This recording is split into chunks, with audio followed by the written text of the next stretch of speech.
Hello, I am Dr. Alan Clifford, pastor of Norwich Reformed Church. I wish to share with you a presentation, a personal tribute to Dr. D. Martin Lloyd-Jones.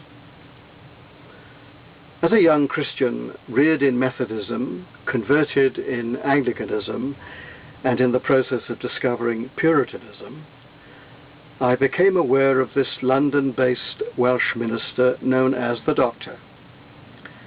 Called thus by his affectionate admirers, the late Dr. D. Martin Lloyd-Jones had been the minister of Westminster Chapel for over 20 years when I first heard of him.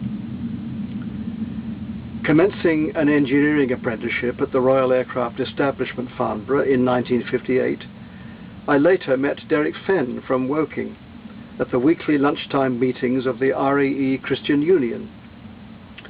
Then, when the apprentice supervisor asked me to recommend a speaker for the annual Apprentices Carol service in 1962, Derek, who, with his family, regularly worshipped at Westminster Chapel, suggested the minister of his church, none other than the Doctor.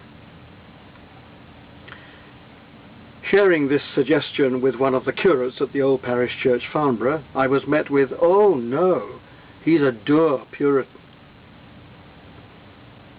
Brought to Christ and confirmed in this church, I had felt God's call to the Christian ministry.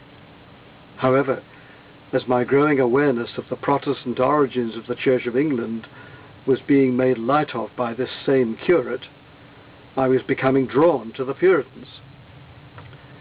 While another speaker was eventually invited to speak at the carol service, I became increasingly intrigued to hear this dour Doctor. After reading a Banner of Truth Trust publication, Sermons of the Great Ejection, I was persuaded of the defects of the Church of England from a biblical perspective. Thus I set aside all thoughts of Anglican ordination. Then, on hearing Dr. Lloyd-Jones for the first time, I was determined to receive his ministry for the foreseeable future. So, every Sunday, I joined hundreds of others who travelled to hear the unique and anointed preaching of the Doctor.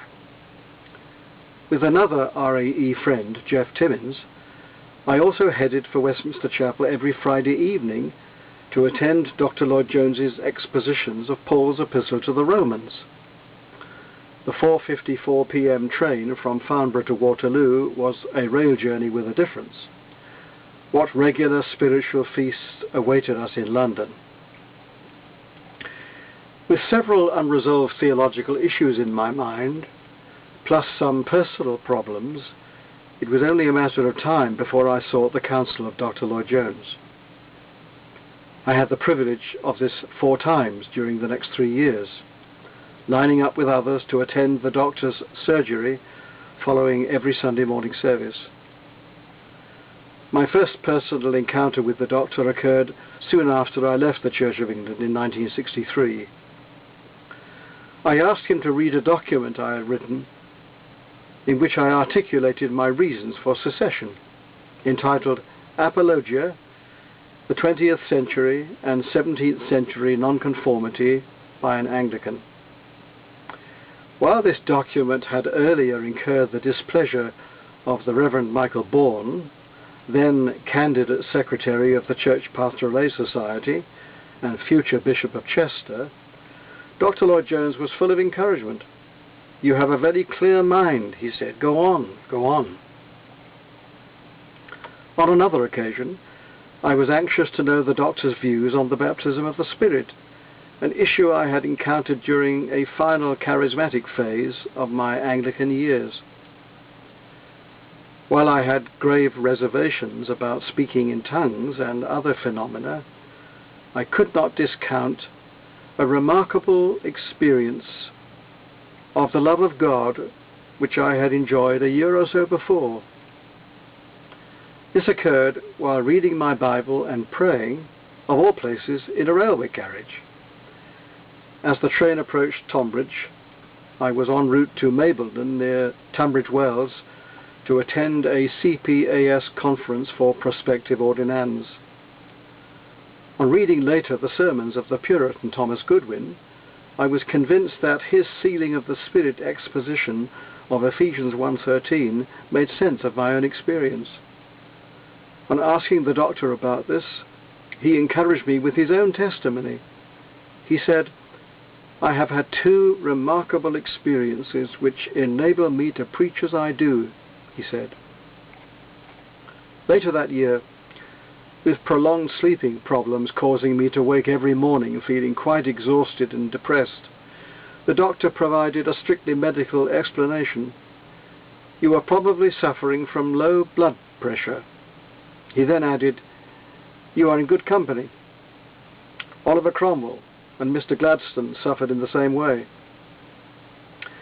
While this information lifted my spirit considerably, my later medical history confirms the accuracy of Dr. Lloyd-Jones's diagnosis. Following the completion of my apprenticeship at the RAE, I worked as an assistant experimental officer at the nearby RAF Institute of Aviation Medicine from 1963 to 1966.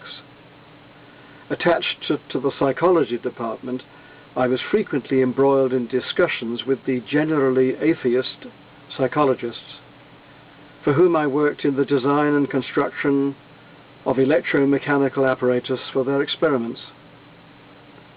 Often engaged in apologetics to defend the Christian faith, these were usually good-natured debates, so much so that my antagonist thought I would benefit from a university education.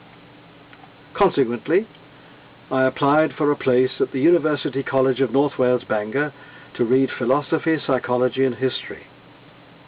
Only having O-levels and engineering qualifications, ONC and HNC, the University of Wales permitted matriculation by this route without A-levels. Anxious to discuss this academic possibility with Dr. Lloyd-Jones, I sought an opportunity to talk it over with him. He encouraged me to go ahead. Distrustful of the value of the usual university theology degree on account of liberal influences, the doctor considered that any good intellectual training taught principles which could usefully be applied later to more biblically orientated personal theological study. So with Dr. Lloyd-Jones' blessing, I went up to Bangor in October 1966. In the gracious providence of God, there was another purpose in going to North Wales, for there I met my Marion, a wonderful Welsh girl from Pontllew, South Wales. We were married at the beginning of my final year in 1968. After my ordination at Primrose Hill Congregational Church, Northampton in 1969, I received further encouragement from the doctor. He preached for us on the 1st of November 1970. I was able to keep in touch with him by attending the monthly meetings in London of the Westminster Fellowship. He also encouraged me in my research into the life and labours of Dr. Philip Doddridge of Northampton. He then preached at my induction to a new pastorate in Gateshead-on-Tyne in 1972. Following a later move to Great Ellingham in Norfolk in 1974, we had the privilege of hearing Dr. Lloyd-Jones at Surrey Chapel, Norwich in 1977. This was the last time I saw and heard him. Immersed as I was in pastoral and PhD research activities in distant Norfolk, I was unaware of Dr. Lloyd-Jones's declining health. Then, in the early weeks of 1981, my friend Charles Lawrence informed me of the beloved doctor's condition. Charles also reported that the doctor was suffering from depression. That prompted me to write to him. Together with the letter, I also sent a cassette tape recording of the soundtrack of my audio-visual The Story of the Church. This simple introductory survey of 2,000 years of church history concluded with the ministry of Dr. Lloyd-Jones. The cassette had the desired effect. I received a reply from him dated the 11th of February. This, I believe, was the doctor's final letter.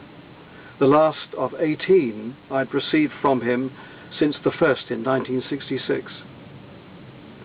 In the second volume of his biography, D. Martin Lloyd-Jones, The Fight of Faith, Ian Murray writes that among the last letters was one dictated on February the 11th to encourage a young minister, and another to John Cager, the secretary of the Westminster Fellowship, giving suggestions on the future leadership of the fraternal.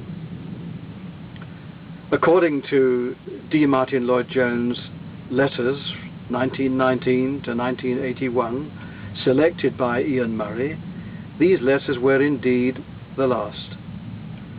Assuming that with his rapidly declining strength, the doctor would have attended that day to the longer and more important letter first, it is highly plausible that the other letter was dictated last. That young minister was me. Not so much an author, as Ian Murray indicates, but the producer and supplier of the audio cassette. Little did I know at the time just how near the doctor was to the end of his pilgrimage. Amazingly, as March the 1st, St. David's Day, approached, I had intended to preach a Lord's Day evening sermon on the preachers of Wales. In fact, in the course of expounding Psalm 68 verse 11, the Lord gave the word, great was the company of the preachers, I cited Daniel Rowland, Howell Harris, Robert Roberts of Clinnog, and Thomas Charles of Bala, concluding with Dr. Lloyd-Jones. Late in the day, sometime after our evening service had ended, Charles Lawrence phoned with the news, our beloved doctor passed into the presence of his Lord earlier today. In view of what I preached, I was quite stunned. On Friday, March the 6th, 1981, a large crowd gathered in Newcastle Enlyn, Wales, for the funeral of Dr. Lloyd-Jones. Sadly, I was not able to join them. Through ill health at the time, neither was I present at the memorial service held at Westminster Chapel on Monday, April the 6th. While a congregation of around 2,500 assembled in London, two pastors gathered in the chapel at Great Ellingham for our own commemoration. Indeed, Pastor Raymond Neve, a predecessor of mine at Great Ellingham, and himself a former member of the Westminster Fellowship, joined me in listening to a cassette recording of one of the doctor's sermons. The larger congregation heard about the dear departed doctor. The smaller congregation heard his voice. A month or two later, I wrote a letter of condolence to the doctor's widow, Bethan. In July, we received a thank you card. Encouraged by his life, ministry, and teaching, I, like many other ministers, was motivated to pursue my own ministry with greater zeal. What a privilege it had been to come under the doctor's influence. The final 15 years of his life had made an indelible impression on me. It is a delight to know that all over the country there were preachers in the mould of Dr. Lloyd-Jones. For some, imitation went beyond theology. They even copied his voice and mannerisms. On hearing particular Welsh preachers, one could close one's eyes and hear the doctor all over again. While I avoided doing what only our Welsh brethren could do with any real authenticity, the doctor's preaching must have rubbed off on me to some degree. After I preached at Kensington Baptist Church, Bristol in the 1970s, one excited man ran to me and said, "It was like Westminster Chapel in there tonight." Preaching at Penzance Baptist Church a decade later, I saw David and Ann Jones in the congregation. An enthusiastic David said, "It was like being at Westminster Chapel." I suspect that my style is more succinct in these days, even if my sermon length tends to be still like the doctor's. By now, it should be obvious how greatly I feel my debt to the doctor, even though I do not share his views on everything. For many of us, he was the beloved doctor. We love him for his faithfulness to Christ, for his wisdom, kindness and compassion, his caring influence for those of us unashamed to be his sons, ensure that his memory will remain fresh in our hearts as long as we live.